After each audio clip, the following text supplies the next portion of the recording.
This video is brought to you by the FarmerKlein YouTube channel. Be sure to like, subscribe, and comment. Hello everybody, welcome back to the Farming Simulator 22 Map First Impressions video. Today we're going to take a look at Korpi. But before that, this video is brought to you by Jason Austin and Toten Farmer. Thank you for being farm barons. So the Korpi map, thanks to Google Translate for the pronunciation, by the way, can be found over at the FarmingSimulator.com website or the in-game downloadable content menu. And as of the 1.0 release, this map is available for all platforms. Let me read you a little bit of the description. This is Korpi, a place in the Finnish wilderness. Will you survive? That is the question. This is a start from scratch map, i.e. any starting level. You don't own anything at the beginning of the game. No fields, a lot of forest, very few roads, and cell locations are all found in the middle of the map. Let's go ahead and load the map up. We are going to use the mods that we typically use when take a look at maps. That is additional field info, additional game settings, field lease, field calculator, and precision farming. And while we watch the map load on in, I will say that I would highly recommend you load this map up and start your gameplay on this map in a farm manager mode. That is because in all play modes, you do not own any land. And in addition, in all play modes, you do not own any starting machinery. So therefore, your start will be exactly how it is in new farm mode, farm manager mode, and start from scratch. So therefore, why not start in farm manager mode where you're going to have the largest bank balance at the start? When you do load into the map for the very first time, you will start here right at the vehicle shop. Let's go ahead and take a look at that PDA. As the description said, the sell points are located kind of toward the middle of the map.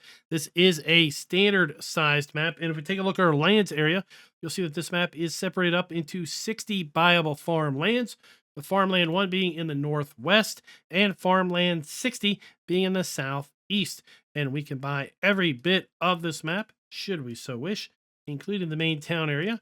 And all of these areas are about the same size and therefore are about the same cost. Now, one thing to note, we are missing a few crops that we would typically see in Farm Sim 22 maps. We do not have grapes, olives, or cotton over here on our crop types list. So we will not be able to plant grapes, cotton, or olives on this particular map. Let's go ahead and take a look at our farmland lease screen. Farmland lease screen is going to show us all of the buyable farmlands that are available on the map, how large they are. Since we do not have any pre-placed fields, you will not see any fields there, and you will then ultimately see how much that farmland is going to cost us. Other than a few plots that are 7.21 hectares in size, all of the other farmlands are 6.94, and therefore they are all $69,360 to buy.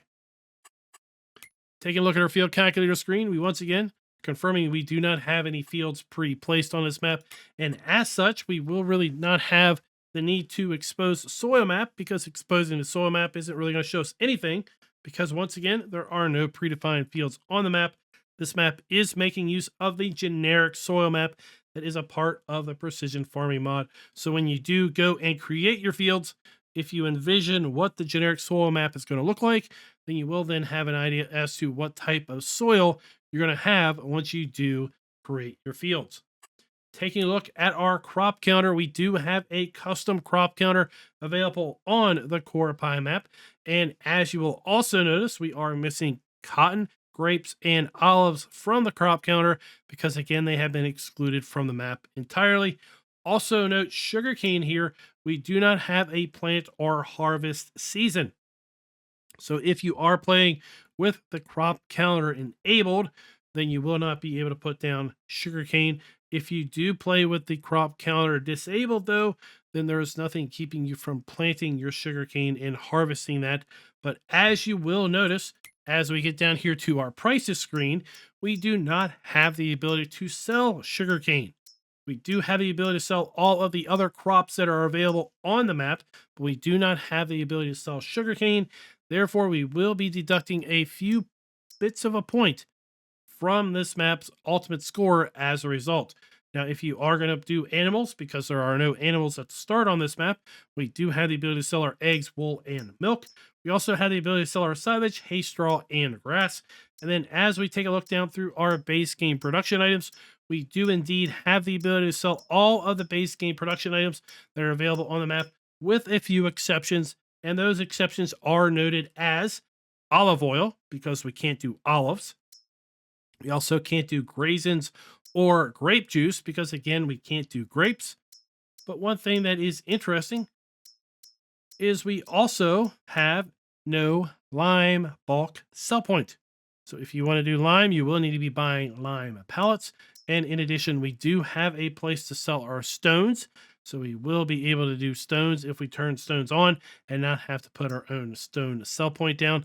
And if you happen to be playing with the Platinum expansion and want to use the Platinum expansion production items, do note that this map does not include the ability to sell any of the Platinum expansion production items, and you will need to put down your own sell point in order to do that. As well, if you are playing with pumps and hoses, you will need to put down your own sell point if you want to get rid of separated manure. As mentioned earlier, this map has no starting fleet, regardless of your play mode.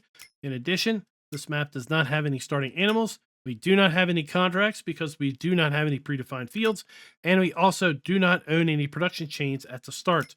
Lastly, this map does not have any collectibles. Now, it's around this time frame that we would be taking a look at our starting fleet, but we do not have a starting fleet. So let's go ahead and take a look at our mods and DLCs, and you will see that there are no custom vehicles or implements that are part of this map. And again, at this point in time, we would typically go and do a little bit of a farm tour, but there isn't a farm to be touring. So instead, we're just going to kind of quickly run around this makeshift town area and talk about the various points of interest here. So we have our vehicle shop. And let's go ahead and just lease the Mahindra just to see where vehicles are going to spawn in at. So there we've got a decent sized area, I guess you could say, for new vehicles to spawn in. I wouldn't think you'd be spawning anything really huge in here, at least as far as lots of machinery. We have our fuel point located right here at the shop. Then we have our dealer trigger also located here at the shop. Now, one thing that I would like to have seen is I would like to have seen the yellow and black corner markers denoting the corners of the maintenance trigger, as well as denoting the corners of the fuel trigger here at the shop. We do not see those, but I can tell you that the fuel trigger is basically at an angle right here to the fuel tank, and the maintenance trigger is basically a little bit bigger than this ramp area located kind of right there. Now, just up the hill from the shop, we have our sawmill, and to the left, we have our wood chip point. We have our trigger markers for our log drop off. We also have our wood cell trigger, our interactive icon, and our pallet spawn point. Just up the hill from the shop, we have our stone sell point.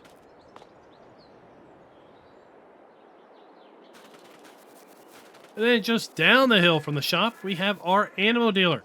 And I would like to have also seen the corner markers for the animal dealer trigger. I will tell you that it is at a kind of a catty corner to the Paul icon. And then following this little road here, we have a sell point for wood chips. We have a bale sell point. And then we have our crops sell point, and this is where we're going to bring all of our crops that we can grow, as well as our production items are all going to be available for sale, located directly right here. Let's go ahead and take the sky and do a little bit of an aerial look around our starting town. We have our dealer, we have our animal dealer, our stone sell point, our sawmill, then our remaining sell points below there.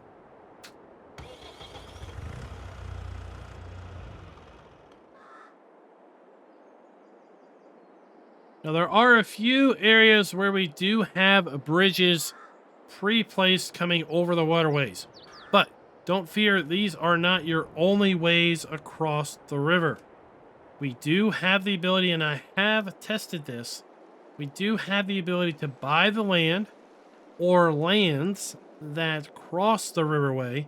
And then once we do that, we could come in here with a level function and level the land out, and therefore form a little bit of a land bridge in order to get your way around the map. Now, as we kind of continue our kind of aerial tour here, just taking a look at the overall wilderness, I did want to go ahead and run through how we have scored this map. We gave the map a full point with respect to production being built in.